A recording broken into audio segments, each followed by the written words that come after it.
ازواج کے علاوہ اولاد کے لیے بھی ہمیں قرآن و سنت میں دعائیں سکھائی گئی ہیں اور ان کا بھی اہتمام کرنا چاہیے. انسان اپنی زندگی میں اپنی بہترین کمائی اپنی اولاد ہی کو سمجھتا ہے، اور انسان اپنی زندگی کا بہترین سرمایہ اپنی اولاد پر خرچ کرتا ہے، اور اپنے بعد بھی ان کے لیے ہر طرح کی راحتیں اور نعمتیں چھوڑ کر جانا چاہتا ہے. لیکن اگر اولاد نیک ہو تو وہ والدین کے لیے صدقہ جاریہ بھی بنتی ہے، اور والدین کے خون پسینے کی کمائی کو ان کی زندگی میں اور ان کی زندگی کے بعد بہترین جگہوں پر استعمال کرتی. لیکن اگر اولاد بگڑی ہوئی ہو تو زندگی میں بھی انسان کے لیے اذیت اور عذاب ہے، اور بعد میں بھی اس کے مال کو ضائع کرنے والی ہوتی ہے اور اس کے لیے بدنامی کا سبب بنتی ہے. اس لیے خصوصی طور پر اولاد کے لیے دعائیں کرتے رہنا چاہیے. نبی صلی اللہ علیہ وسلم نے فرمایا 3 قسم کے لوگوں کی دعائیں قبول ہوتی ہیں اور ان کی قبولیت میں کوئی شک و شبہ نہیں: مظلوم کی دعا،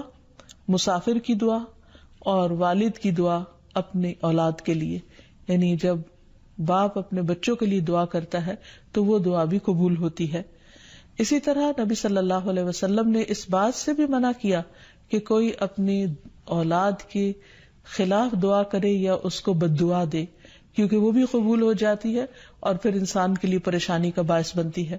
اس سلسلے میں نبی صلی اللہ علیہ وسلم نے فرمایا اپنی اولاد کو بد دعا نہ دو، ایسا نہ ہو کہ وہ اللہ کی طرف سے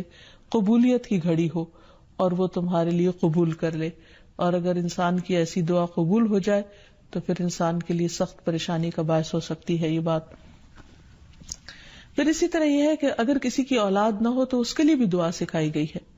اور وہ دعا ابراہیم علیہ السلام کی دعا ہے جس میں وہ کہتے ہیں رب ہب لی من الصالحین، اے میرے رب مجھے نیک اولاد عطا فرما، صالح لوگوں میں سے عطا فرما. فبشرناہ بغلام حلیم، تو ہم نے اسے ایک بردبار بیٹے کی بشارت دی. یعنی اللہ سبحانہ وتعالیٰ نے ان کی دعا سن لی، اور یہ دعا بہت عرصے کے بعد سنی گئی تھی لیکن بہرحال سن لی گئی. ابراہیم علیہ السلام اللہ کے دوست تھے اور مستجاب الدعوات تھے، ان کی دعائیں قبول ہوتی تھی. لیکن یہاں یہ بات بھی پتہ چلتی ہے کہ دعا کی قبولیت کا مطلب یہ نہیں کہ جس وقت انسان منہ سے کوئی بات نکالے اسی وقت پوری ہو جائے. اس کی پورے ہونے میں بعض اوقات کئی سال گزر سکتے ہیں، جیسے ہم دیکھتے ہیں یوسف علیہ السلام کے واقعے میں، ابراہیم علیہ السلام اور دیگر پیغمبروں کے سلسلے میں. اور پھر ہم اس بارے میں یہ بھی دیکھتے ہیں کہ جس طرح ابراہیم علیہ السلام کی دعائیں قبول ہوئی تو انہوں نے اپنے رب کا اس پر شکر بھی ادا کیا اور فرمایا الحمدللہ الذی وہب لی علی الکبر اسماعیل و اسحاق ان ربی لسمیع الدعاء،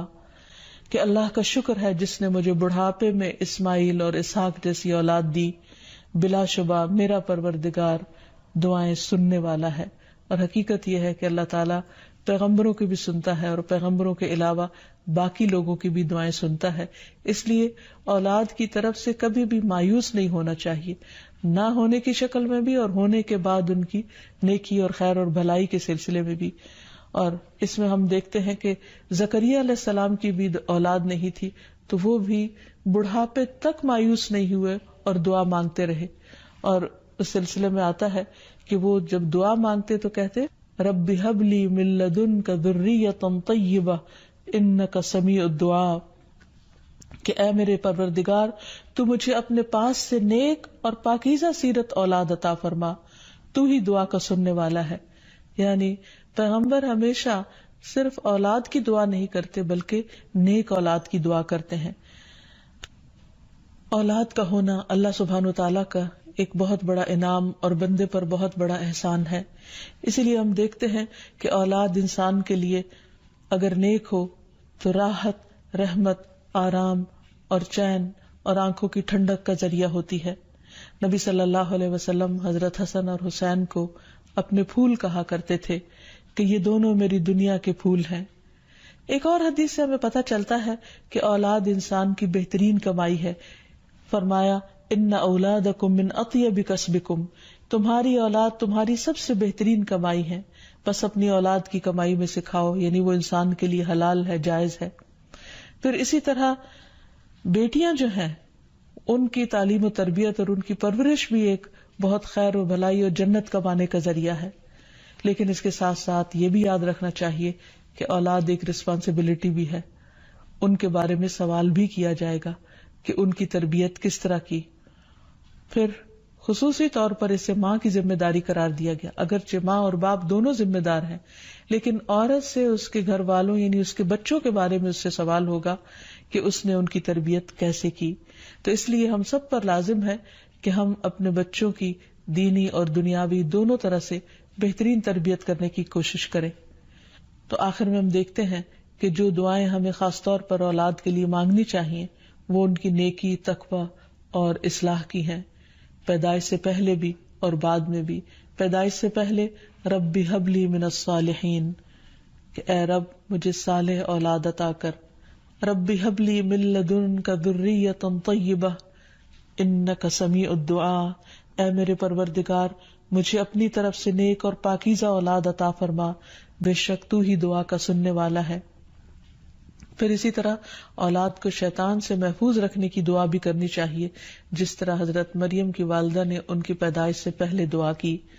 پھر اسی طرح اپنی اولاد کو شیطان مردود سے بچانے کی بھی دعا کرنی چاہیے، جیسے حضرت مریم علیہ السلام کی والدہ نے ان کی پیدائش کے وقت یہ دعا مانگی تھی، وَإِنِّي أُعِيذُهَا بِكَ وَذُرِّيَّتَهَا مِنَ الشَّيْطَانِ الرَّجِيمِ، اور بے شک میں اس کو اور اس کی اولاد کو شیطان مردود سے تیری پناہ میں دیتی ہوں.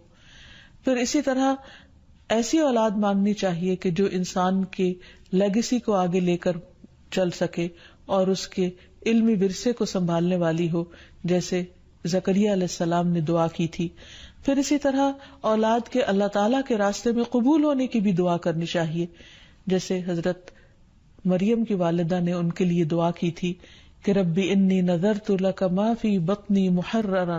فتقبل منی، کہ اے میرے رب بے شک میں نے تیرے لیے اس کی نظر مانی ہے جو میرے پیٹ میں ہے کہ میں آزاد چھوڑ دوں گی،